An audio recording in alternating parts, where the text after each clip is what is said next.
পূর্ব আসরে জোট প্রার্থীর সমর্থনে প্রচার সোমবার সন্ধ্যা 6:30টায় পূর্ব ত্রিপুরা তপশিলি জনজাতি সংরক্ষিত লোকসভা আসনে জোট প্রার্থী তথা বামফ্রন্ট মনোনীত সিপিআইএম প্রার্থী রাজেন্দ্র রিয়াংকে জয়ী করার আহ্বান জানিয়ে ধর্মনগর শহরে মিছিলের মাধ্যমে সকলের কাছে ভোট চাইল সিপিআইএম কংগ্রেস।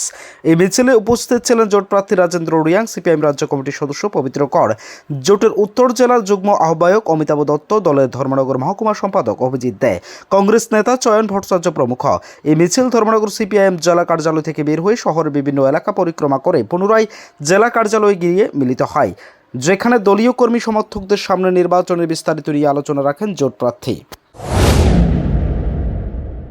আশা করব মানসিকভাবে ক্লান্ত না, আরো জোর পেয়েছেন আপনারা এবং সারা ধর্মনগরবাসীরা আমাদেরকে সমর্থন করতে আমরা দেখেছি। অনেকে হাত তুলে আমাদেরকে সমর্থন জানিয়েছেন। ওনাদের হাত, চোখ, মুখ দেখে মনে হলো আমাদের পক্ষে এবারকার ভোটে আমাদের পক্ষেই ভোট দেবে।